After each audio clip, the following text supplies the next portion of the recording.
John MacIver and his wife Catherine lived in a little cottage. Every morning, John came out and fed the chickens. Here, chick, chick, chick, chick, here, chick, chick, chick, chick. And then he washed his face.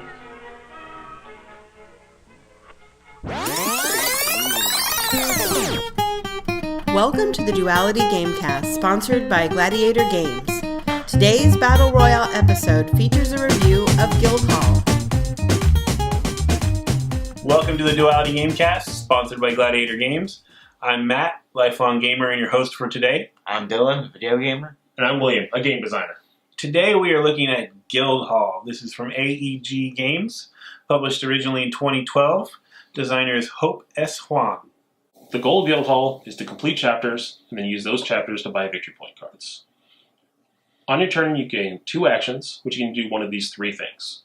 You can either play a card from your hand, getting its ability bonus, which scales based on how many of the other same profession are in play. So if you play, for instance, this farmer, if there's 3 or more farmers in play, besides him when you play him, you get 2 victory points, but if there's 1 or more, you only get 1. Because even though he's the 3rd farmer, there's only 2 others in play, so I'd get 1 victory point card. Victory point in this case. The second action, or another action you can do on your turn, is you can discard a number of cards from your hand and draw back up to 6. And the third action you can do is you can take filled guild halls and spend them to buy victory point cards. How you fill guild halls by playing multiple of the same profession of the 5 different colors and get all 5 into play. Once you have the 5 different colors in play, at the end of your turn, they all flip over, and they're basically 1 purchasing power for the victory point cards. As you're playing and accumulating points, when someone gets to 20, the game ends, citing them as the victor. So Dylan, tell me what you think of the mechanics. You know, the mechanics, the way you build up the card and making your guild to win these victory points, it's pretty unique by itself, but, you know, that's basically all that's really unique about the game, but the mechanics are fine. Right, the mechanics are a lot deeper than you first think. You first go in, it looks like basically you're just going to play a card and get an ability, but you start realizing there's a lot of interactions between cards across the board, you can steal and trade stuff, and it becomes this big mash of, for such a simple little card game, there's just a lot to keep track of and a lot mechanically you have to be aware of. Because simple things like trading different colors between people or playing cards from your hand that maybe you can later on steal or trade with somebody else without them knowing really can affect your gameplay. Yeah, this game has, on the surface, a set collection feel, but with the unique powers from each card and the fact that they get more powerful the more of them you own, it really changes the game from turn to turn. And it's not like a deck building game or a smash up where it's the same thing every turn for you as far as what cards you have access to. You're flipping these chapters over and trying new professions regularly. So the metagame in this really moves along, and in just a matter of turns, you could be playing a totally different feel than what you were playing when you started. Yeah, you don't just stick with saying, like, I'm going to go dancers for victory, or I'm going to go farmers for victory, because once you've ran those out to their maximum, like to their peak performance, you're finished. That guild hall closes, it flips over, the chapter's done. And then, because it's a certain number of cards, you aren't going to have more farmers in your hand to just keep doing that combo again. In fact, I think one of the kind of strategies in this game is trying to figure out ways to maintain that at the not quite completed chapter level, figure out ways to trade off things or get people the cards that you don't want so you can keep maybe it at some optimum level. Right, for sure. A really unique feel to this game, I feel. It echoes other games, but is really doing its own thing, and that makes it very interesting. So, Dylan, tell me your impressions of the component quality and the artwork in this game. The artwork's pretty bland. It doesn't really do anything for me. The components, which mainly consist of these, little counters, which represent 1 victory point, they're fine. They're just wooden pieces, but otherwise the art is bland and the components are just, what you usually expect in a game like this. Hey, I wouldn't say the art's bland myself. I'd say the art's actually quite nice. What makes them maybe appear more bland than they really are is the fact that because this game doesn't have suits, it has colors.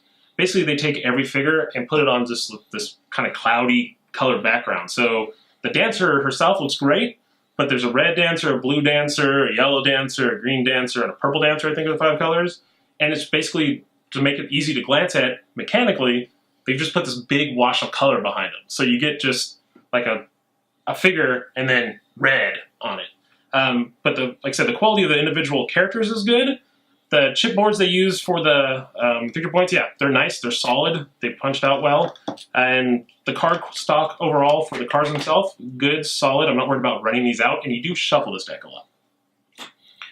Yeah, so the art, here's my impression. Dominion is what comes to mind. The art is medieval characters. It conveys that, yes. Is there a huge theme in this game? Not really. But the picture of the trader looks like a trader. The picture of a historian looks like a historian. It's an old guy writing in a book.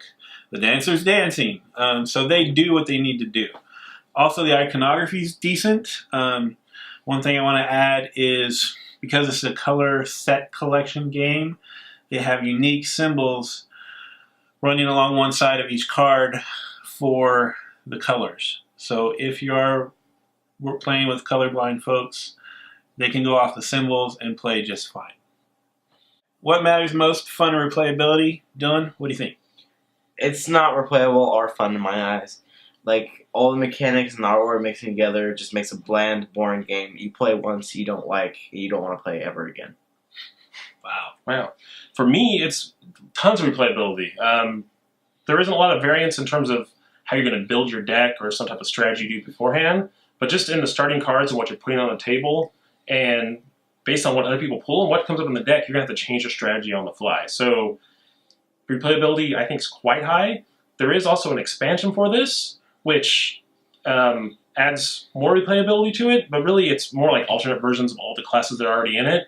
So I feel like that's kind of just, it gives you another 10%. It doesn't give you a full, like, whole other game to play. Yeah, I have a lot of fun playing this game. It doesn't have a lot of bells and whistles. It's not fancy. The theme doesn't scream at you, but it works well, and it hooks you with the balancing of powers and picking your moment to cash in those powers to buy victory points. And you do feel the pressure, because the minute someone is real close to that 20 victory point mark, everyone feels that pressure, because it's not who has the most points after someone hits 20. It's if you hit 20, game's over, you win. So a lot of replayability with the combination of the different cards, with the extra set, which is called Job Fair. And a lot of fun. I'm looking forward. I hope that they do another set for this game, because I think this is the kind of game that totally could do that. So I am going to give this game a pass. You know, I know a lot of people like it, but this game is just, like, the way it drags on with its bland gameplay and its bland art is almost obnoxious. I don't like it. It hurts to play after a while, and I don't like to play it at all, and it is a pass, a strong pass for me. I'm going to give this game a love it. I think it's fun, has high replayability. I don't really think the expansion added too much to it, added a small amount of variance. But overall, amazing game. Love it. I'm giving Guildhall a love it. It's a very unique game. It takes set collection to a different level. Each time you play, it's going to feel different. In fact, just going a few rounds in this game, it feels different than it did a few rounds before. Definitely love this game. Smooth mechanics, a little bit of thinkiness, but not too much. Well-rounded for 2 to 4 players. Love it. I hope this video helped you guys make your decision. If you have any comments, please leave them below. Come and visit us on Facebook, Duality Gamecast, and at Duality Gamecast on Twitter. And please subscribe to this channel. We would love your support. Thank you, guys. Thank you. Thank you. For more information on the Duality Gamecast or our sponsor, visit us on Twitter and Facebook. Thanks for tuning in.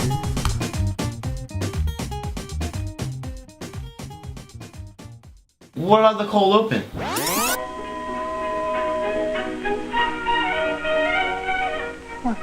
What will we do now?